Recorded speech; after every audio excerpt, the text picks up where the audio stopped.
Ibu Indonesia, salam sejahtera.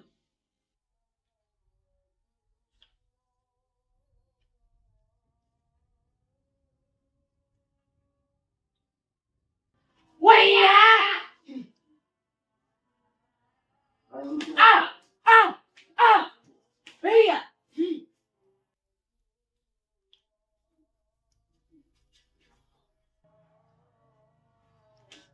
Ah! Waya! Ah! Ah!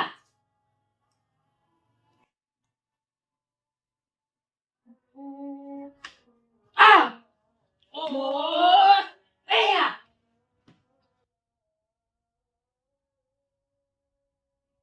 Ah!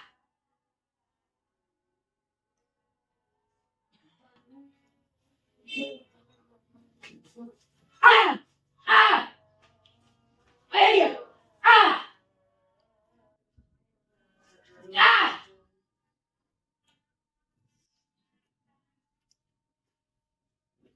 Ah! Ah! Ah!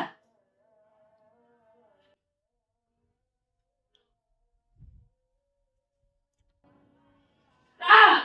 Ah! Waya! Ah! Ah!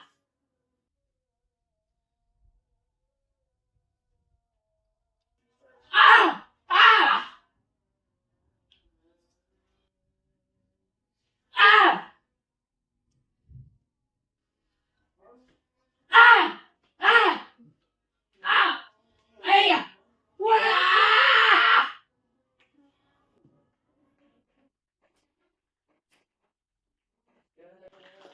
Ibu Indonesia, salam sejahtera.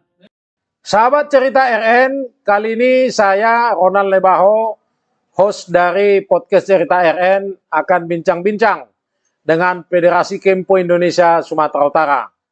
Saya tahu cabang olahraga ini adalah cabang olahraga bela diri yang luar biasa membina anak-anak muda, para pelajar untuk bisa memiliki prestasi di cabang olahraga.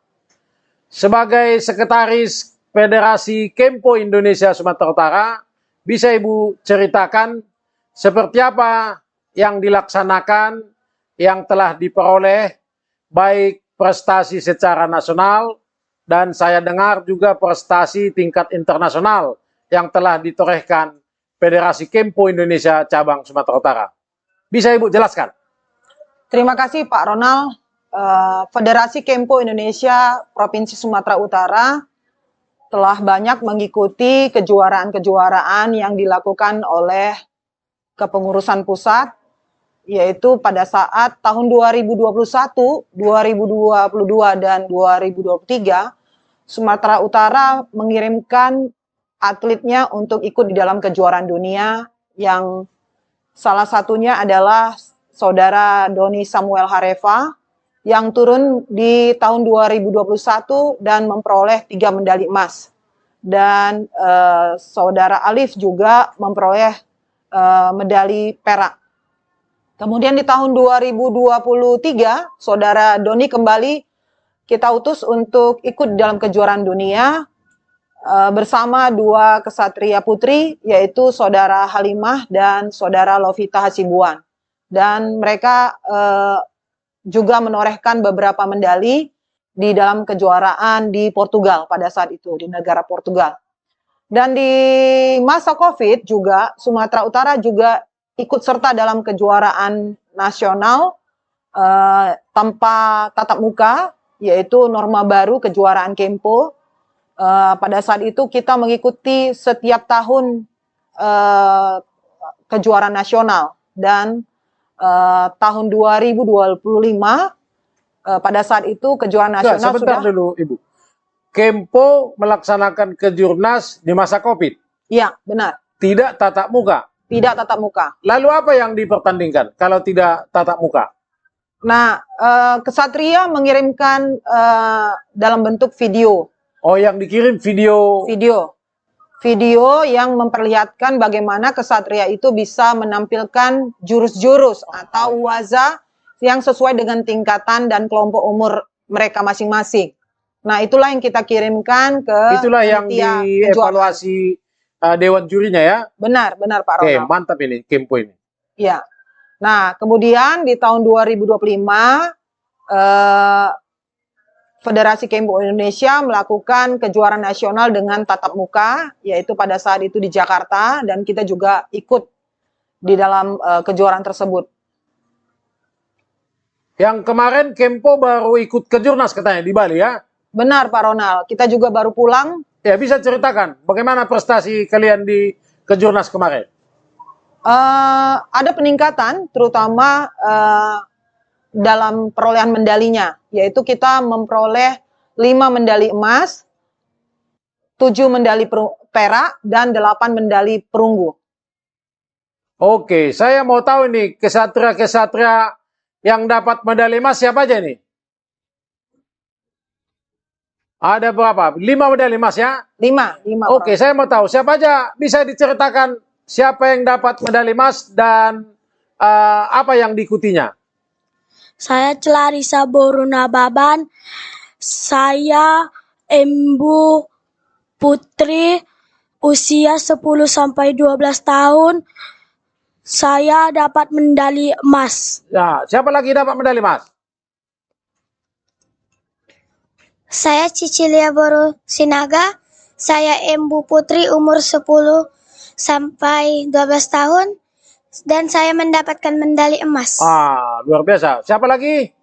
Saya Joy Natalia Boru Siagian, saya Embu perpasangan 10 sampai 12 tahun mendapatkan medali emas. Pasangannya dengan siapa? Revan. Oh, baik, silakan. Perkenalkan, nama saya Revan, saya mengikuti perlombaan Embu campuran kategori 10 hingga 12 tahun. Ya, ini dapat medali emas juga? Ya. Saya Kategori apa nih? 13 sampai 15 tahun. Siapa namanya? Yosia, Oke, siapa lagi dapat medali emas? Niko. Perkenalkan, nama saya Nikola Saud Maruli Purba. Saya mendapatkan medali emas pada kategori Embu campuran bersama dengan Kristi pada kategori umur 13 sampai 15 tahun dan mendapatkan medali emas pada kategori Embu putra pada kategori 13 sampai 15 tahun. Yang dapat medali perak siapa? Saya mau tahu dulu nih, siapa aja dapat medali perak ini? Coba kasih dulu mic ini. Bisa dikenalkan siapa ini yang dapat medali perak ini? Perkenalkan, nama saya Rahmat Yeski Alareva. Saya mendapatkan medali perak kategori 16 sampai 18 tahun. Oke, siapa lagi dapat medali perak?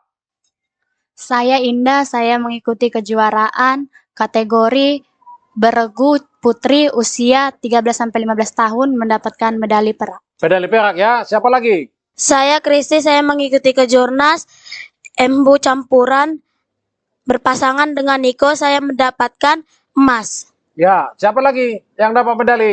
Saya Deborah, saya mengikuti kejurnas, saya mendapat medali perak kategori berpasangan campuran dengan Yosia, saya mendapatkan medali perak kategori umur 13 sampai 15 tahun. Ya, siapa lagi? Perkenalkan, nama saya Fiona Melody Boru Harahap.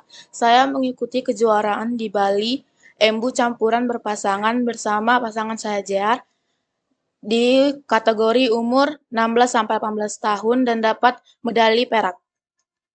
Ya, ini. Silakan. Saya JR Anugrah Fiansegulo. Saya mendapatkan medali perak dari Embu berpasangan campuran putra putri dengan pasangan saya Fiona. Saya mendapatkan medali perak dari kategori umur 16 sampai 18 tahun. Iya, jadi sebagai pengurus Federasi Kempo Indonesia Sumatera Utara, seperti apa pengurus melakukan pembinaan-pembinaan sehingga prestasi mereka ini ikut kejurnas, baik waktu COVID, baik tatap muka, dan ikut juga kejuaraan dunia. Seperti apa proses pelaksanaan ini? Sebab saya tahu cabang olahraga yang ada di Indonesia ini masih Kempo yang saya ketahui banyak prestasi sampai ke tingkat dunia ini. Terima kasih Pak Ronald. eh, pembinaan yang dilakukan oleh pengurus provinsi kepada atlet-atlet kita adalah bagaimana kita menggerakkan atlet-atlet itu dari level yang paling bawah, yaitu di pembinaan di Graha. Nah, jadi Provinsi Sumatera Utara pada saat undangan untuk kejuaraan sampai di tangan kita, maka kita menghubungi Graha-Graha untuk menyiapkan atlet-atletnya.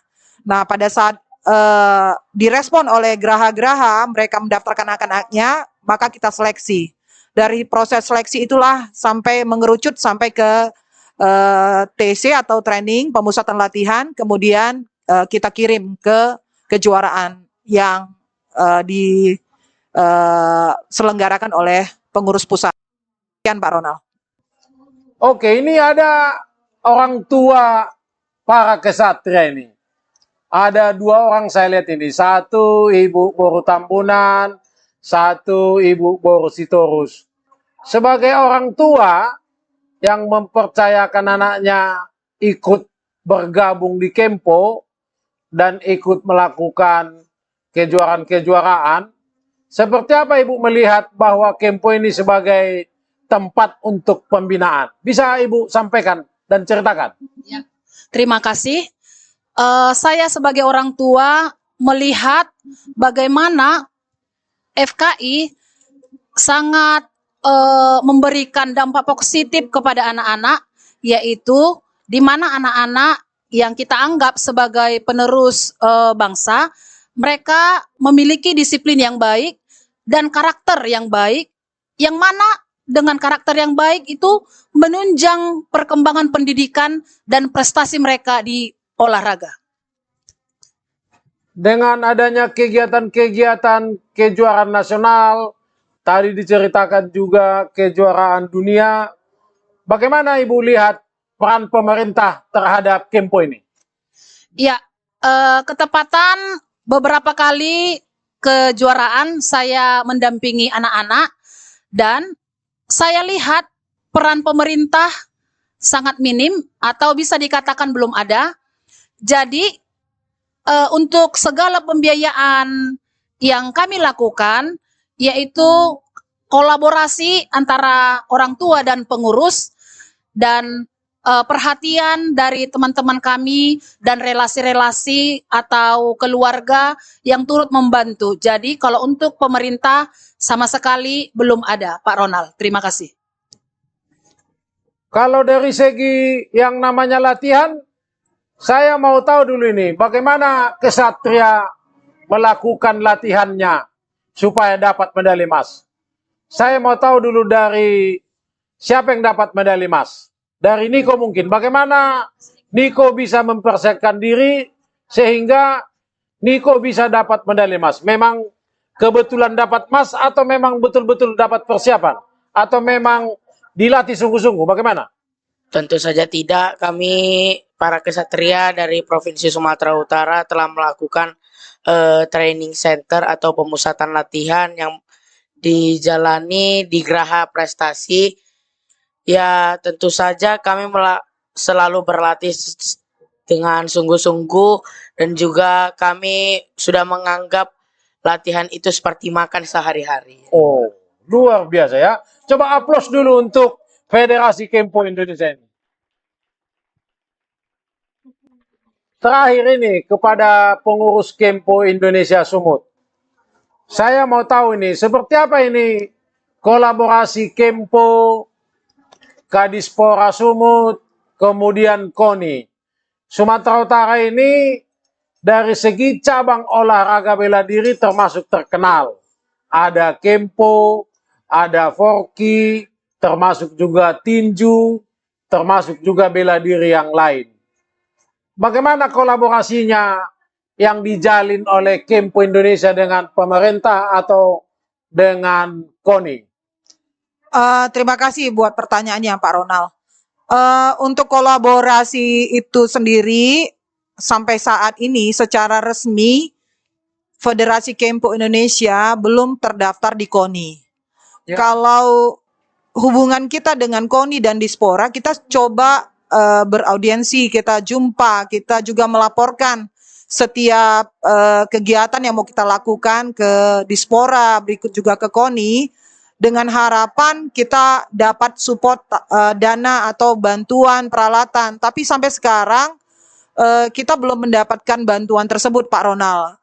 Kendala apa yang membuat itu tidak terjadi?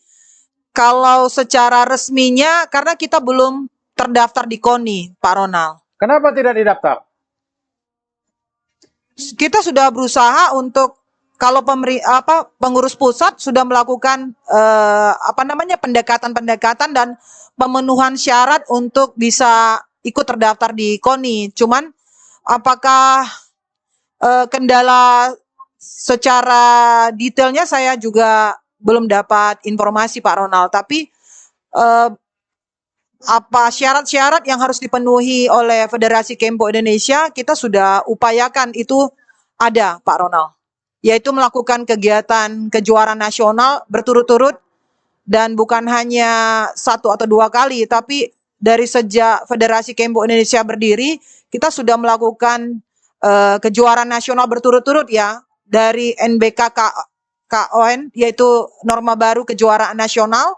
Itu sudah kita lakukan semasa COVID, kemudian kita juga berperan untuk ikut dalam kejuaraan dunia, juga kita udah lakukan, kita terdaftar di KOI, kita juga bergabung di organisasi tingkat dunia untuk cabang olahraga Kemponya, yaitu di IKF. Kemudian kita juga melakukan kejuaraan nasional tingkat lokal, yaitu nasional yang tatap muka sudah 2 tahun berturut-turut, yaitu tahun 2025 dan 2026 ini, Pak Ronald. Baik, terima kasih Federasi Kempo Indonesia Sumatera Utara. Demikianlah bincang-bincang saya bersama Federasi Kempo Indonesia Sumatera Utara. Bapak, Ibu, saudara-saudara, penonton podcast Cerita RN, bahwa cabang olahraga Kempo adalah salah satu cabang olahraga bela diri di Indonesia, di mana Federasi Kempo Indonesia ini telah terdaftar dan berada pada anggota Komite Olimpiade Indonesia. Oleh karenanya, sebagai cabang olahraga bela diri yang punya prestasi nasional maupun prestasi internasional, wajarlah seperti yang dikatakan Ibu Lasni, kolaborasi Federasi Kempo Indonesia dengan pemerintah, dengan KONI harus lebih baik lagi. Sehingga KONI sebagai induk cabang olahraga harus memberikan perhatian. Karena Kempo ini telah menorehkan prestasi olahraga yang menjadi pusat pembinaan prestasi olahraga bela diri di Indonesia. Demikian yang bisa kami bincangkan dengan Federasi Kempo Indonesia Sumatera Utara. Terima kasih. Kempo Indonesia, salam persatuan.